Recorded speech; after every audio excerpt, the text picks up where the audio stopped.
Lovecraft. O senhor pede que eu explique por que temo as lufadas de ar frio. Porque estremeço mais do que outros a entrar em um recinto frio e pareço sentir náuseas e repulsa quando o frio noturno sopra em meio ao calor dos dias amenos do outono. Há quem diga que respondo ao frio como outros reagem ao odor desagradável, e a comparação parece-me apropriada. O que me proponho a fazer é relatar a circunstância mais horrenda que jamais presenciei e deixar para o senhor a decisão de aceitá-la ou não como justificativa para a minha excentricidade. É um erro achar que o horror está necessariamente associado à escuridão, ao silêncio, à solidão. Encontrei-o em pleno sol do meio-dia, no rumor de uma metrópole, e em meio a uma pensão rústica e ordinária, com uma senhoria prosaica e 2 homens robustos ao meu lado. Na primavera de 1923, consegui um trabalho editorial tedioso e mal remunerado em uma revista de Nova York. Sem condições de pagar grandes somas por um aluguel, comecei a vagar de uma pensão barata a outra em busca de um quarto que combinasse as qualidades de razoável limpeza, móveis duradouros e preço acessível. Logo ficou claro que a única opção viável seria escolher entre os diferentes males. Mas, passado um tempo, descobri uma casa no West 14th Street que me desagradava muito menos do que as outras. Era uma mansão de 4 andares em arenito, construída, a julgar pela aparência, no fim da década de 1840, com detalhes em madeira e mármore, cujo esplendor manchado e encardido denunciava decadência em relação a níveis de opulência outrora elevados.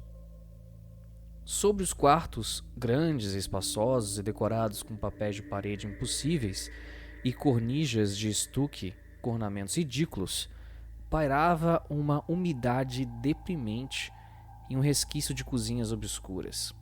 Mas o piso era limpo, as roupas de cama bastante decentes e a água quente não ficava fria ou desligada com muita frequência, de modo que comecei a encarar a pensão ao menos como um lugar tolerável para hibernar até que eu pudesse voltar de fato à vida.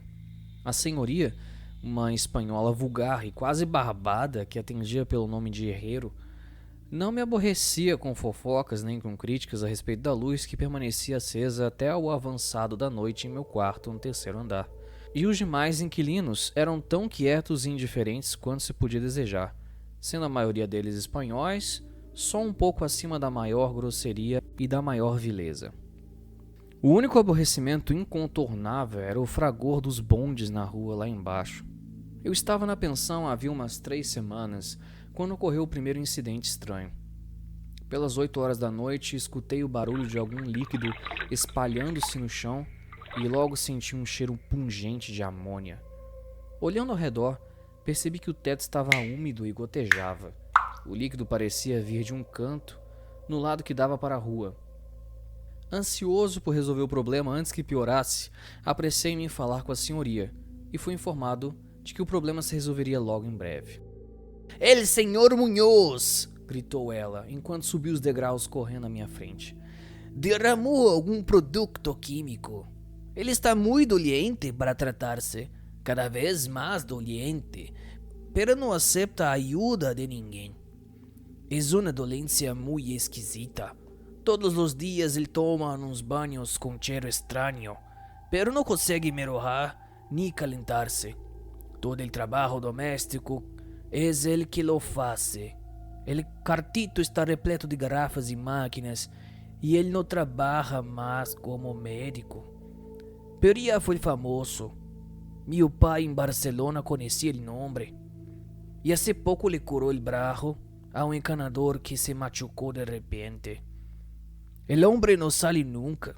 E meu filho Esteban lhe leva comida e roupas e medicamentos e produtos químicos para ele. Deus mío, a sal amônia que o homem usa para conservar o frio."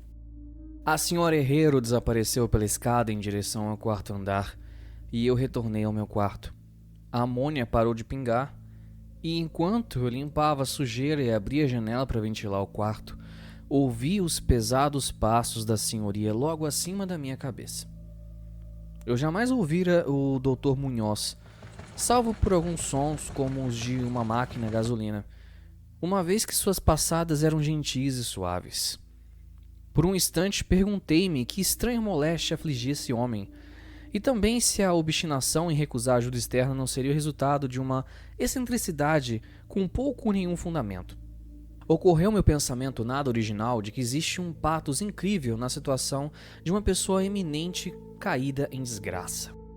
Eu talvez jamais tivesse conhecido o Dr. Munhoz se não fosse pelo infarto súbito que me acometeu certa manhã enquanto eu escrevia em meu quarto.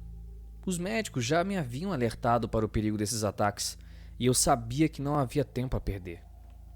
Assim, relembrando as palavras da senhoria a respeito da ajuda oferecida pelo inválido ao encanador ferido, arrastei-me até o quarto andar e bati de leve na porta acima da minha. A batida foi respondida em excelente inglês por uma voz curiosa à esquerda, que me perguntou meu nome e o objetivo da visita. Uma vez que as expus, a porta ao lado daquela em que bati abriu-se. Fui recebido por uma rajada de ar frio.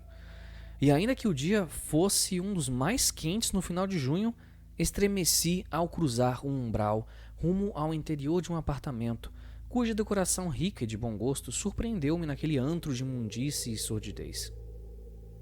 Um sofá-cama desempenhava seu papel diurno de sofá, e a mobília imóvel, as tapeçarias suntuosas, as pinturas antigas e as estantes de livros lembravam muito mais um estúdio de um cavalheiro do que um quarto de uma casa de pensão. Percebi que o quarto logo acima do meu, o quartito das garrafas e máquinas que a senhora Herrero havia mencionado, era apenas o laboratório do doutor, e que os cômodos onde vivia ficavam no espaçoso quarto ao lado, com alcovas e um grande banheiro contíguo, que lhe facultavam esconder todas as prateleiras e demais instrumentos. O Dr. Munhoz era, sem dúvida, alguém de boa posição social, culto e de bom gosto. O homem à minha frente era baixo, mas de proporções notáveis, e usava um traje algo formal de corte e caimento perfeitos. Um semblante altivo, de expressão dominadora, mas não arrogante. Era adornado por uma curta barba grisalha e um pince-nez à moda antiga protegia os penetrantes olhos escuros e apoiava-se em um nariz aquilino, que conferia um toque mouro à fisionomia, ademais um bocado celtibérica. Os cabelos grossos e bem cortados, que denunciavam as tesouradas precisas do barbeiro, apareciam repartidos com graça logo acima da fronte elevada. O aspecto geral era de notável inteligência e de linhagem e educação superiores. No entanto, ao ver o Dr. Munhoz em meio à rajada de ar frio, senti uma repulsa que nada em sua aparência poderia justificar. Apenas o tom lívido da pele e a frieza do toque poderiam oferecer alguma base física para o sentimento. E até mesmo essas coisas seriam desculpáveis a levar-se em conta a notória invalidez do médico. Também pode ter sido o frio singular o que me alienou, pois uma rajada como aquela parecia anormal em um dia tão quente, e tudo o que é anormal suscita aversão, desconfiança e medo. Mas a repulsa logo deu lugar à admiração, pois a perícia do estranho médico ficou evidente, mesmo com o toque gélido e os tremores que afligiam suas mãos exangües. O Dr. Munhoz compreendeu a situação assim que pôs os olhos em mim, e em seguida administrou-me os medicamentos necessários com a destreza de um mestre. Ao mesmo tempo, assegurou-me com uma voz modulada, ainda que oca e sem timbre, que era o mais ferrenho inimigo da morte e que havia gasto toda a fortuna e perdido todos os amigos ao longo de uma vida de experimentos devotados à sua derrota e aniquilação. Ele tinha algo em comum com os fanáticos benevolentes e seguiu desfiando uma conversa quase trivial enquanto auscultava o meu peito e preparava uma mistura com drogas retiradas do pequeno quarto onde funcionava o laboratório. Era óbvio que o Dr. Munhoz havia encontrado, na companhia de um homem bem-nascido, uma grata surpresa em meio à atmosfera decadente, e assim abandonou-se a um tom incomum na medida em que as lembranças de dias melhores surgiam. A voz dele, ainda que estranha, era ao menos tranquilizadora, e eu sequer percebia sua respiração enquanto as frases bem articuladas saíam de sua boca. O doutor tentou distrair a atenção que eu dispensava ao meu surto, falando de suas teorias e experiências. E lembro da maneira gentil como me consolou a respeito do meu coração fraco, insistindo que a força de vontade e a consciência são mais fortes do que a própria vida orgânica, de modo que um corpo mortal saudável e bem preservado, por meio do aprimoramento científico dessas qualidades, é capaz de reter uma certa animação nervosa a despeito de graves problemas, defeitos ou até mesmo ausência de órgãos específicos. Em tom meio jocoso, disse que um dia poderia ensinar-me a viver, ou pelo menos a desfrutar de uma existência consciente, mesmo sem coração.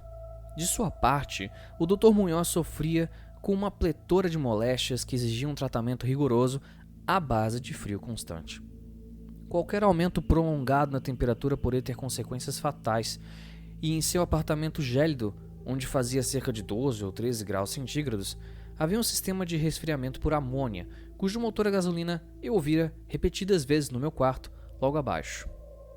Quando senti o coração aliviado, deixei o gélido recinto na condição de discípulo e devoto do talentoso recluso. A partir de então comecei a fazer-lhe visitas frequentes, sempre encasacado.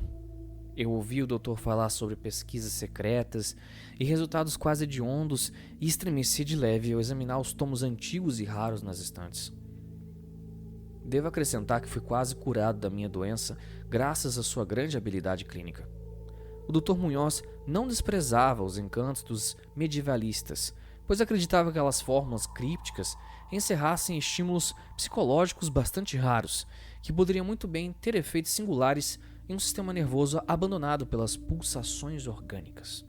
Fiquei comovido com o seu relato sobre o Dr. Torres de Valência, que lhe havia acompanhado durante os primeiros experimentos e ficado ao seu lado durante uma longa doença 18 anos atrás, de onde provinham as moléstias então presentes. Mas assim que o médico idoso salvou o colega, ele próprio sucumbiu ao implacável inimigo que havia combatido. Talvez o esforço tivesse sido grande demais, pois em um sussurro Dr. Munhoz deixou claro, mesmo sem dar muitos detalhes, que os métodos usados para a cura haviam sido os mais extraordinários, com expedientes e processos um tanto mal vistos pelos galenos mais velhos e conservadores. Com o passar das semanas, notei com grande pesar que meu novo amigo estava de fato perdendo o vigor físico aos poucos, mas de forma incontestável, como a senhora Herrero havia mencionado. O aspecto lívido em seu semblante intensificara-se, a voz tornara-se mais vazia e indistinta, os movimentos musculares coordenavam-se de maneira cada vez menos perfeita e a mente e a determinação apresentavam-se menos constantes e menos ativas. O Dr. Munhoz não parecia alheio a essas tristes mudanças, e aos poucos seu rosto e sua voz assumiram um tom de terrível ironia que me fez sentir mais uma vez a leve repulsa que eu sentira de início. Começou a desenvolver estranhos caprichos, adquirindo um gosto tão intenso por especiarias exóticas e incenso egípcio que seu quarto cheirava como a tumba de um faraó sepultado no Vale dos Reis. Ao mesmo tempo, a necessidade por ar frio tornou-se mais premente, e com a minha ajuda, o doutor aumentou o encanamento de amônia no quarto e modificou as bombas de alimentação do sistema refrigerador até que conseguisse manter a temperatura do quarto entre 1 e 4 graus e finalmente a 2 graus negativos. O banheiro e o laboratório, naturalmente, não eram tão frios para evitar que a água congelasse e os processos químicos fossem prejudicados. O inquilino ao lado reclamou do ar frio que vazava pela porta entre os quartos, então ajudei o Dr. Munhoz a instalar pesadas tapeçarias a fim de solucionar o problema. Uma espécie de horror crescente, de origem singular e mórbida, dava a impressão de possuí-lo. O inválido discorria sem parar sobre a morte, mas dava gargalhadas ocas quando se falava em enterro ou em procedimentos funerários. No geral, o Dr. Munhoz tornou-se um companheiro desconcertante e até mesmo repulsivo. Mas a gratidão que eu sentia pela cura não me permitia abandoná-lo aos estranhos que o cercavam. E eu espanava seu quarto e cuidava de suas necessidades dia após dia, enrolado em um pesado sobretudo que eu havia comprado especialmente para esse fim. Da mesma forma, eu me encarregava de fazer suas compras e ficava pasmo com alguns dos produtos químicos que ele encomendava de farmácias e lojas de suprimentos laboratoriais. Uma atmosfera de pânico cada vez maior e inexplicável dava a impressão de pairar sobre o apartamento. Como eu disse, o prédio inteiro tinha um cheiro desagradável, mas naquele quarto era ainda pior. Apesar de todas as especiarias e incensos e também dos químicos de odor pungente usados pelo doutor nos banhos de imersão, que insistia em tomar sozinho. Percebi que tudo devia estar relacionado à sua doença, e estremeci ao imaginar que doença poderia ser essa.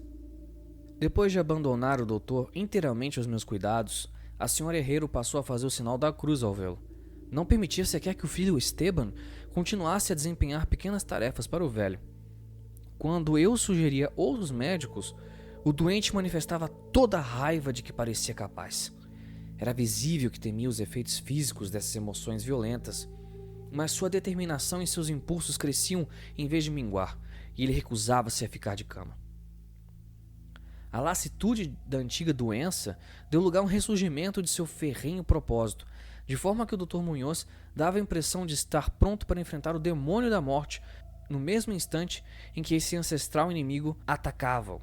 O pretexto das refeições, quase sempre uma formalidade, foi praticamente abandonado, e apenas o poder da mente parecia evitar um colapso total. O Dr. Munhoz adquiriu o hábito de escrever longos documentos que eram selados com todo cuidado e entregues a mim, com instruções para que, após sua morte, eu os entregasse a certas pessoas que nomeava, em sua maioria indianos letrados, mas também a um físico francês outrora célebre e dado por morto, de quem se diziam as coisas mais inconcebíveis. A verdade é que eu queimei todos esses papéis, sem os entregar a ninguém, nem abri-los. O aspecto e a voz do médico tornaram-se horríveis, e sua presença quase insuportável. Certo dia, em setembro, um relance inesperado do médico provocou um ataque epilético em um homem que viera consertar sua lâmpada de leitura. O Dr. Munhoz receitou-lhe a medicação adequada enquanto mantinha-se longe de vista. O mais curioso é que o homem havia enfrentado todos os terrores da Grande Guerra sem sofrer nenhum surto parecido em todo o seu decurso. Então, no meio de outubro, o horror dos horrores veio com ímpeto vertiginoso. Uma noite, por volta das 11 horas, a bomba do sistema de refrigeração quebrou, de modo que, passadas 3 horas, o processo de resfriamento por amônia tornou-se impossível. O Dr. Munhoz convocou-me por meio de fortes passadas contra o chão, e eu, desesperado, tentei consertar o estrago enquanto meu companheiro praguejava em um tom de voz cujo caráter estertorante e vazio estaria além de qualquer descrição. Meus débeis esforços, no entanto, mostraram-se inúteis, e quando chamei o mecânico da oficina 24 horas, descobrimos que nada poderia ser feito antes do amanhecer, quando o novo pistão seria comprado. O medo e a raiva do eremita moribundo, tendo escalado a proporções grotescas, aparentavam estar prestes a estilhaçar o quanto restava de seu físico debilitado. Em um ato contínuo, um espasmo fez com que levasse as mãos aos olhos e corresse até o banheiro. O Dr. Munhoz saiu de lá com o rosto coberto por ataduras e nunca mais vi seus olhos. A temperatura do apartamento aumentava sensivelmente e por volta das 5 horas o doutor retirou-se para o banheiro com ordens de que eu lhe fornecesse todo o gelo que pudesse encontrar nas lojas e cafés 24 horas. Ao retornar dessas jornadas desanimadoras e largar meus espólios em frente à porta fechada do banheiro, eu escutava um chapinhar incansável lá dentro e uma voz encorpada grasnando. Mais! Por fim, o dia raiou e as lojas abriram uma após a outra. Pedi a Esteban que me ajudasse a providenciar o gelo enquanto eu procurava o pistão da bomba ou que comprasse o pistão enquanto eu continuava com gelo. Instruído pela mãe, no entanto, o garoto recusou com veemência. Por fim, paguei um vagabundo sórdido que encontrei na esquina da 8th Avenue para fornecer ao paciente o gelo disponível em uma lojinha, onde eu apresentei, e empenhei toda a minha diligência na tarefa de encontrar um pistão novo para a bomba e contratar mecânicos competentes para instalá-lo.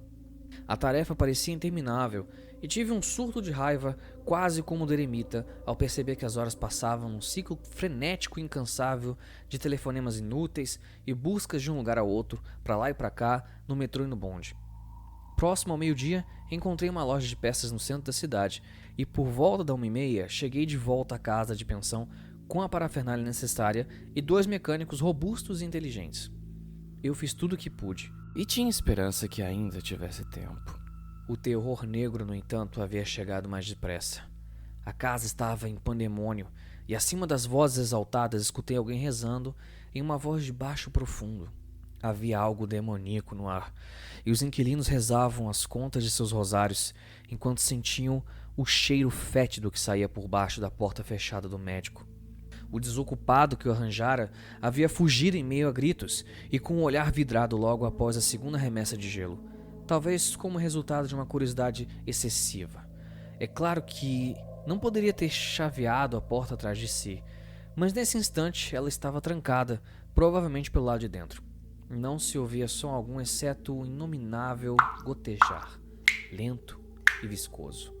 Depois de uma breve consulta ao Sr. Herreiro e aos mecânicos, apesar do temor que me corroía a alma, decidi pelo arrombamento da porta, mas a senhoria deu um jeito de girar a chave pelo lado de fora, usando um pedaço de arame. Já havíamos aberto as portas de todos os outros quartos no andar, escancarando todas as janelas ao máximo. Nesse instante, com os narizes protegidos por lenços, adentramos, trêmulos, o amaldiçoado aposento sul, que resplandecia com o sol da tarde que começava. Uma espécie de rastro escuro e viscoso se alastrava desde a porta aberta do banheiro até a porta do corredor, e de lá para a escrivaninha, onde uma terrível poça havia se acumulado. Lá encontrei algo escrito a lápis, com uma caligrafia tenebrosa e cega, numa folha horrivelmente manchada, como que pelas mesmas garras que as presas haviam traçado as últimas linhas. Então, o rastro seguia até o sofá e acabava de forma indizível. O que estava ou havia estado no sofá é algo que eu não consigo e não ouso descrever. Mas aqui relato o que, com as mãos trêmulas, decifrei no papel coberto por manchas grudentas antes de puxar um fósforo e reduzi-lo a cinzas. O que decifrei horrorizado enquanto a senhoria e os 2 mecânicos corriam em pânico daquele aposento infernal para balbuciar suas histórias incoerentes na delegacia mais próxima. As palavras nauseantes pareciam inacreditáveis sob o brilho dourado do sol, em meio ao rumor dos carros e caminhões vindos da movimentada 14th Street. Mas confesso que lhes dei crédito naquele instante. Se ainda lhes dou crédito agora, honestamente não sei. Existem coisas sobre as quais é melhor não especular, e tudo que posso dizer é que odeio o cheiro de amônia e sinto-me prestes a desmaiar com uma lufada de ar um pouco mais frio. O fim, dizia o rabisco abjeto. é aqui. Não há mais gelo. O homem olhou e fugiu. O calor aumenta a cada instante e os tecidos não têm como aguentar. Imagino que o senhor saiba o que eu falei sobre a vontade, os nervos e o corpo preservado depois que os órgãos param de funcionar. A teoria era boa, mas na prática não tinha como durar para sempre. Houve uma deterioração gradual que eu não havia previsto. O Dr. Torres sabia, mas o choque matou. Ele não suportou o que tinha de fazer. Precisou levar-me a um lugar estranho e escuro quando dei atenção à minha carta e me trouxe de volta. Mas os órgãos jamais voltaram a funcionar. Tinha de ser feito à minha moda. Preservação. Pois fique sabendo que morri 18 anos atrás.